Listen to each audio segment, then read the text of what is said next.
Hey everybody, Ryan here at eTrailer. Today on our 2013 Jeep Wrangler Unlimited, we're going to be taking a look at and showing you how to install the Air Force One supplemental braking system. So there's going to be a total of 5 main components needed to flat tow your Jeep down the road. First one's going to be the base plate. The base plate is going to attach to your Jeep's frame and provide a solid and reliable connection point to hook up your tow bar to. The tow bar is going to be that second component. This is going to be the link that connects to your base plate to the back of your motorhome, and this actually does all the physical hauling. So these pair the two vehicles together. The third component is going to be your tow bar wiring. The tow bar wiring is going to transfer the lighting signals from the back of your motorhome to the back of your Jeep, keeping you safe and legal. The other component is going to be your safety cables. These are pretty straightforward. These are going to be a secondary attachment, more or less. That way, in the event of a catastrophic disconnect, these safety cables are going to keep your Jeep attached to your motorhome. The fifth main component is going to be your braking system. The braking system is going to apply the brakes in the Jeep whenever you apply the brakes in the motorhome. That's going to bring you to a safe and predictable stop, and it doesn't rely on the motorhome to do all of the braking whenever you're towing the Jeep. It's also going to be a truly proportional system. So more or less what that means is the amount of pressure you apply on your motorhome's brake, the Jeep is going to match it. So to give you an example, say if you're just kind of coasting up to a stoplight and barely hitting the brake, Jeep's brakes are going to do the same thing. Say if you're on the highway, need to make a really fast or emergency stop, so you really got to stand on that pedal, Jeep's going to do the same thing. So it's going to be really predictable and smooth, and you're not even going to notice that you're pulling the Jeep behind you. So what's really nice too is that we're going to have an indicator light, and in our case I stuck it to the back of our rear view mirror. Now what this does is anytime the brake pedal moves inside of the Jeep whenever you're connected to the motorhome, that light is going to illuminate red, letting you know that the brakes are being activated. So that's just really handy to just be able to see that, knowing everything is functioning properly. It's also going to come with a breakaway switch. And this is more or less a safety feature. So what this does, in the event of a catastrophic disconnect, the pin will get pulled out of the switch, and that's actually going to apply the brakes inside of your Jeep, helping to bring it to a safe stop. So ultimately, my favorite thing about this setup is whenever you're ready to flat tow, it's going to be extremely easy to get everything ready. The only thing you're going to have to do is connect your tether here from your breakaway switch to the back of your motorhome and plug in your air line from the front of your Jeep to the back of the motorhome. So you're not going to have to waste a bunch of time trying to keep track of a bunch of different components and set everything up. As compared to some of the other styles, like a portable braking system, for example, that's going to require you to set it up every single time you want to flat tow. Not to mention, whenever you disconnect, you're going to have to take it out of your Jeep so you can drive it. So at the end of the day, if you flat tow often, in my opinion, definitely the way to go. There's going to be no adjustments since it works directly off your motorhome's air brakes. Super easy to set up. That way when you get to your destination, you can unhook and hit the trails in your Jeep. Now as far as the installation goes, believe it or not, it's really not too bad. We have a few components that we need to put on the Jeep and a couple that we have to put on the motorhome. But it doesn't take very long and is relatively straightforward. Speaking of which, let's go ahead and do that together now. To begin our installation, we're first going to mount up all of our major components. The first one being our operating unit. So the area we're going to be working is underneath the hood, here on the passenger side of our Jeep, right next to the battery. So our main operating unit, that's actually going to slide in this little opening here next to our battery. And so what I've done, you don't have to do this, but it does help tighten it up a little bit, is just took some foam tape. This tape is not included, but I put some on this bottom edge, as well as 2 pieces here on the side. So the way this works, pretty straightforward. It just slides down into that opening.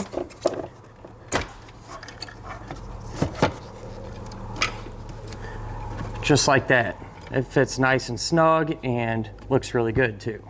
Our next two components will be down here on our base plate.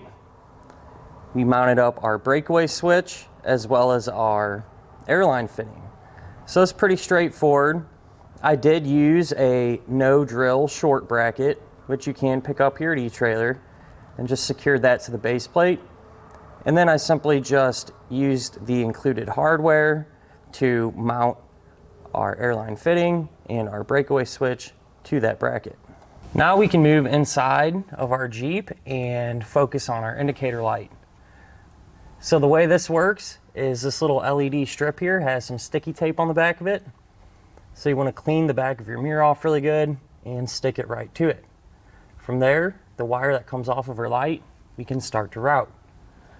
So the path that I took just follows right up here, and where our plastic headliner, if you will, meets our windshield, you can just tuck that wire all along that edge and it stays up there nice and tight. So I just kept feeding it along. Just kind of rounds the corner, and where these two panels meet, they kind of pull apart a little bit. And so you're able to just kind of work that wire along there.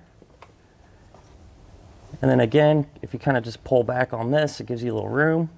You just keep feeding that wire. Just continuing down along this edge. And that wire is going to drop out right down here underneath the dash. Now we can move down to our brake pedal and get our actuator cylinder hooked up. So the first thing you're going to want to do is take your actuator cylinder and this little piece of wire here, that's actually called a reed switch.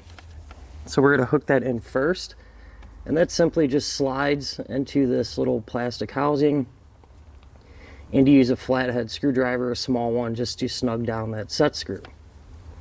Once you have that connected, we can mount up our cylinder itself to the brake pedal arm. So the way you're going to attach the cylinder to the brake pedal arm, it has this clamp that simply just clamps around that brake pedal arm. So you use the 4 nuts and the other side of the plate, and that's going to kind of sandwich and clamp around that brake pedal arm. Now on the end of the cable, there's going to be an anchor, and we need to secure that to the firewall. There is this black metal bracket included, and so I secured that on each end with the self-tapping screws, and then in the center I just used a self-tapping screw, ran it through our anchor into the bracket through the firewall. And that keeps everything really nice and secure. From there we need to adjust the slack in our cable. So you're going to want a little bit of play. You should be able to grab the actuator cylinder and move it back just a hair. And whenever you set your anchor up, you're going to want this cable to be as straight as possible. So if you kind of pull back the tension on it, you can see it's nice and straight. To set the cable tension, you'd simply find the spot that you want your actuator with a little bit of play in it, kind of pull that slack out of your cable, and then on the bottom of the anchor is going to be a set screw with a 4mm hex head, and you're going to tighten that down. You want to snug it, you don't want to over tighten it, because if you really crank down on it, you can damage the cable. Now what we can do is grab our bundle of nylon air tubing, and we're going to take one end of it and plug it into the fitting here in our actuator cylinder. So what you want to do is make sure that the tubing is cut nice and straight. That's a good example of how it should look there. You want to use a nylon tubing cutter, a tool like this, or even a utility knife. If you use a regular pair of snips, it could potentially leak. But once you have a clean straight cut, the way it plugs in is you just push it into that fitting. You'll feel it kind of seat, and then you can just lightly pull back on it to make sure it is secure. Now from this point on, any of the air fittings that we're going to connect, we're going to do that same thing. Make sure the tubing is straight and they're going to get connected to the fitting itself the same way. Now we can hook up the wires coming from our reed switch that's connected to our actuator cylinder to the wires from our indicator light. So on this side, we have the thin black wire from our indicator light. That's going to get connected to the blue wire from our reed switch. Now when you hook this side up, what you want to do is grab maybe a 2 or 3 foot piece of extra wire and tie them two together and put it into one end of the buck connector. So black indicator light to the blue wire from the reed switch, and I just used a piece of black wire to connect into it because eventually this wire is going to run to a ground. Moving on, we have the red wire from the indicator light. That's going to get connected to the black wire from the reed switch. And then we're going to have a brown wire from the reed switch and one end of the buck connector. The other end of the buck connector, we're going to take the included brown wire. This brown wire is not from the indicator light, it's just a separate wire, and connect that. This brown wire is eventually going to run into the engine compartment. So now that extra wire here, the black one that we're going to use as a ground, here's where I grounded it. I just kind of followed our wiring up a little bit, and if you move down right here on the side of our Jeep, there's actually a couple studs with 10mm nuts on them that are factory grounds. So I chose just to utilize that. On the end of our wire, I just put a ring terminal, remove that 10mm nut, slid the ring terminal over the stud, and tighten the nut back down. At this point, we can take our nylon air tubing and our brown wire and get that ran into the engine compartment. So the way I did that was right along the firewall here. There's actually a factory rubber grommet that we can utilize. Just poke a hole in it with the screwdriver and push that nylon air tubing and the brown wire through. So here under the hood, against the firewall on the driver's side, this is where our nylon air tubing and our brown wire came into the engine compartment. So what we're going to do from here is route this over to the passenger side towards our main operating unit. So I just kind of followed some of this factory wire loom here along this edge over to our operating unit. And here at the operating unit, the brown wire, we're just going to kind of tuck that off to the side for now and let it hang out. The nylon air tube, I cut the length and plugged it into this fitting here on our main operating unit that's labeled air out.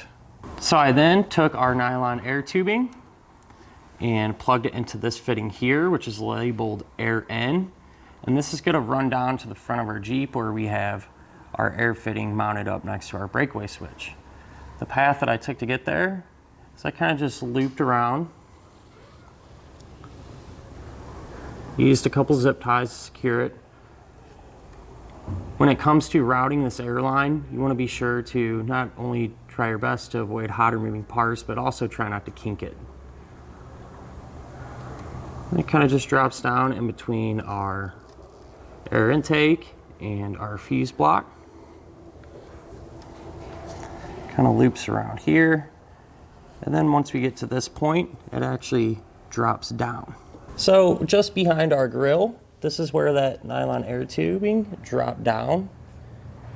And then we just push it towards the center of our Jeep. It comes out right on top of our frame rail here. Runs over. I just kind of put a little loop in it there and simply just plugs right into the back of our air fitting. Now we can hook up the wires coming from the back of our breakaway switch. We're gonna have an orange wire and a black wire. Pretty much just followed the same path as our nylon air tubing up into the engine compartment. However, I do want to point out, I did end up having to extend these wires. Right here is where I extended our wires. The orange wire ends up turning into this red wire here. And I used a heat shrink buck connector to make that connection. Kit doesn't come with heat shrink buck connectors. The ones that are included will work just fine. I prefer these heat shrinks just because they offer us a little more protection against corrosion. The black wire from our breakaway switch, again, a heat shrink butt connector, and that wire stays black in color. So we're going to continue to run these up towards our main operating unit, following the same path as our nylon air tubing. So here's where our black wire and our red wire came up. The black wire, what I did was take a spade connector, and either one of the black wires coming out of our main operating unit, what you're going to do is cut that a little bit. And the reason I did this is so we could quickly disconnect our electrical up here if we ever needed to pull our operating unit out. So I put a spade connector on one end of the black wire out of the main operating unit, one on our black wire from our breakaway switch. We can simply just plug them in. The other wire from our main operating unit, again, I did the same setup with a spade connector, and this is going to go to a ground. So I already have the one end of my ground hooked up, but I just used a black wire right here. So we'll plug them two in. And where I grounded it, I just took that wire and just ran it kind of behind this piece of plastic over to right here. Really similar to the inside of our Jeep when we connected that ground wire. Just a factory stud with a 10mm nut, crimp on that ring terminal, and secure it to the stud.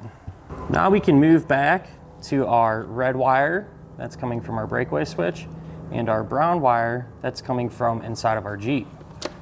What we're going to do is strip back both ends of the insulation.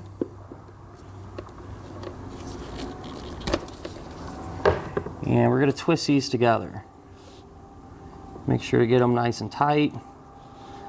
That way we know we'll have a good connection. I'm going to take a butt connector. Again, in our case, I'm using a heat shrink. Put both those ends of the wires into one end and crimp it down.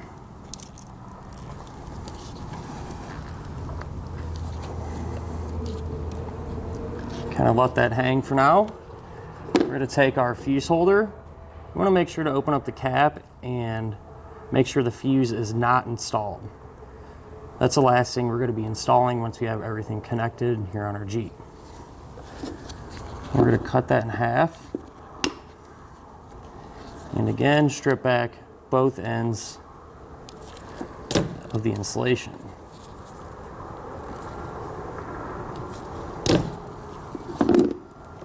Twist them nice and tight.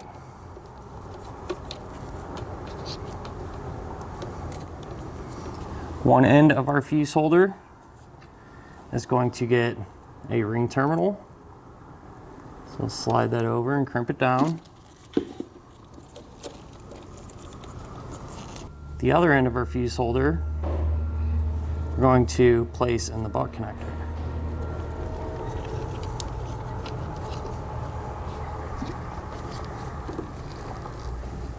And now that our connection is made there, I'll grab my heat gun and seal up the ends.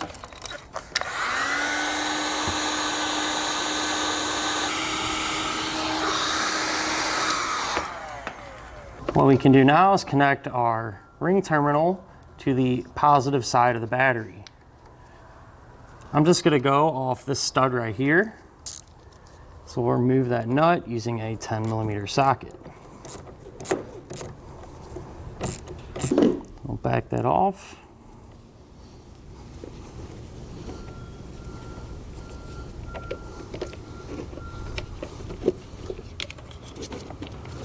Slide our ring terminal over it and re-secure the nut.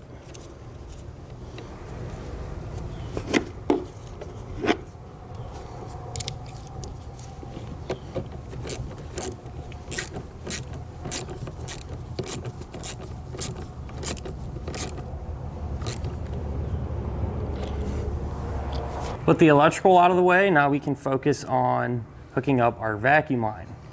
So there's going to be a port on our operating unit, just like that. It's labeled vacuum. What we're going to do is cut about, I'd say about a foot of the hose that's included. On this end, we're going to take one of the check valves, and with the black side plugging into this into the hose, we'll push that on. It simply just slides in. That's how all the fittings are going to work. Other end we'll plug onto our main operating unit.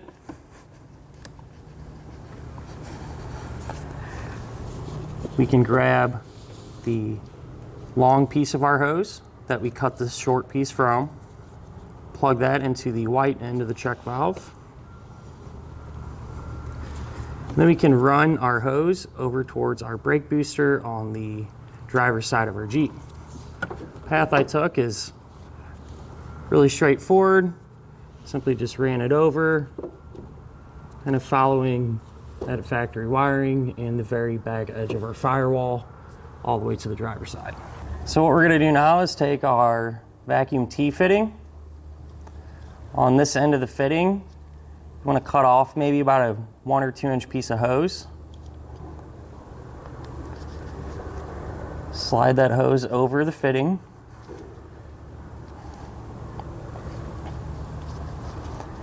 Then we're going to want to take the other check valve and place the white end of the check valve into the other end. From there, we can grab the hose that we ran over here from our operating unit, plug that into the T portion right there. And what this is going to do, this is going to get tapped into the vacuum line coming from our engine into the brake booster. So I went ahead and found a good spot. So here's the factory vacuum line. It just runs along. I went ahead and cut it in half. That way we could tee into it. We may need to take a little bit more out because we are going to be adding a piece of this size in. So what I can do is grab my snips and just cut a little more out to give us some extra room to work. Go about there.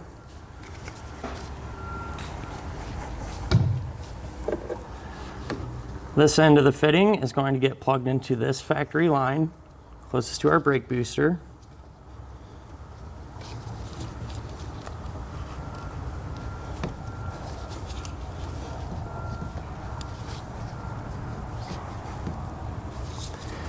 The other end is going to go to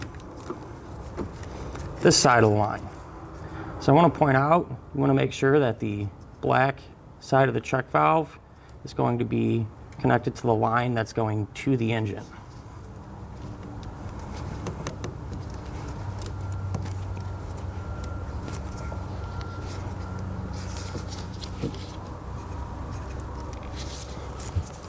So that's how it'll look once we have it all connected. And then we can kind of just tuck it back down into its original position. We're able to come back to our fuse holder, take the supplied fuse, and get it plugged in. Now at this point, we can kind of tidy everything up to clean up our install look on the Jeep side, and then we can head over and start working on our motorhome. So for our motorhome side, we're going to be working underneath of it just behind our rear axle. And from my experience and generally speaking, because each motorhome will be set up a little bit differently, this is where you're going to want to start at. So the first thing that we're going to do is mount up our air tank. It's pretty straightforward. The tank already comes on a bracket that has multiple holes in it. And what I've done is just utilized this factory cross member here that already had some pre-drilled holes in it right from the factory. I just used a couple bolts up top here to keep it nice and secure. And so what I've done is just utilize this factory cross member bracket that already had some holes in it and use the included hardware to secure our air tank to it. At this point, we can begin to run some of our air lines. So we're going to take our Nylon Air Tubing and plug one end of it into this valve here, which this line will be our supply line. And we're also going to focus on this line here into this fitting. This will be our metered air line. These lines plug in the same way that you plugged them in on the car. You want those real nice clean cuts, and they just simply push into place. These are going to run towards the front of the motorhome in our case, and what we're going to do is use some fittings to tee into the motorhome's air lines. So as you can see, I just routed our air lines over the top, and right here in this area where all of our factory air lines are. Now whenever you do this, you want to do your best to avoid any hot, moving, or sharp parts. So the first air line we're going to hook up or work with will be our metered air, and that'll be this line right here. So usually this is the smaller line, and what metered air means is it's only going to get air pressure when you apply the brakes on your motorhome. So that's one way you can find it. When the coach is full of air, you can unplug the metered air line, have someone hit the brakes up front, and see if pressure comes out of it. That's how you can identify it. In our case, this is what it is. All we're going to do is simply just tee into it.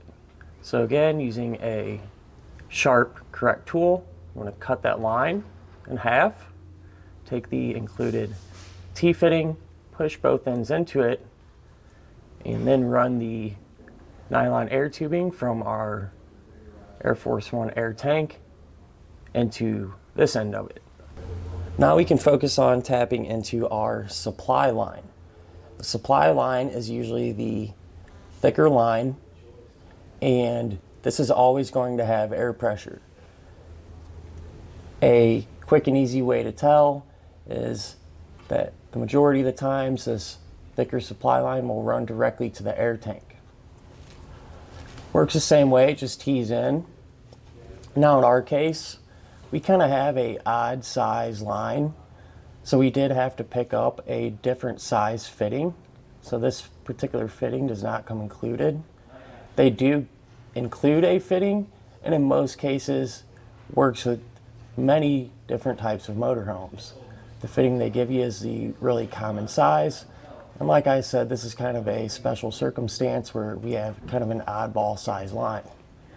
With that being said, works the same way. You'll cut that supply line in half. Before you do cut that though, you want to be sure to drain all the air out of your motorhome system. That way when you cut the line, you don't have 100 plus PSI coming out of the hose all at once. So you'll cut it, plug the two ends in, then simply take the nylon air tubing and plug it into the last tee. So now back at our air tank, just kind of a quick once over. This is the side that went to our supply line, which was the thicker line. And this is the side that went to our metered air line, which was the smaller factory line. Well, with that being said, we have one more line we need to run. That'll be this fitting here. So we'll take the remaining nylon air tubing, plug that end in, and we're going to run this to the very back of our motorhome. The way I routed it, it's really simple. Just kind of followed it along.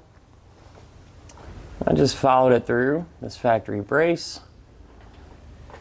And when I went through those braces, I did just secure it using some zip ties. Just kept following it along. And when I got to the very back, I dropped it down over to our hitch and plugged it into the air fitting that we mounted. Same deal, clean cut, pushes right in. If we go around to the back side of our motorhome, we can have a better look at the air fitting itself. So this is the air fitting. And so what this does is gives us a spot to connect the front of our vehicle to the back of our motorhome. That's where that air line plugged into, the back side of it. This is pretty straightforward. You're just gonna wanna mount this in an accessible spot, preferably next to your hitch where all your other components are. So in our case, we really didn't have an efficient way to attach our fitting to the hitch. So what I've done is used a no drill long bracket, which you can find here at eTrailer, which this is it. So that just clamps to the hitch and then gives us a really good spot to mount our fitting to. So now that we have everything hooked up, it's not a bad idea to check for leaks. So the way you would do that is start the motorhome and let it build full air pressure. Not only can you listen for any leaks, but you can also use some soapy water and spray down all of the fittings. What you're looking for is for air bubbles to be rapidly forming. If you see that, that indicates a leak. If you do have a leak, what you're gonna have to do is pull the line back out, recut it nice and clean, reattach it, fill the system back up full of air, and spray it down again. And that'll finish up our look at and our installation of the Air Force One supplemental braking system on our 2013 Jeep Wrangler Unlimited.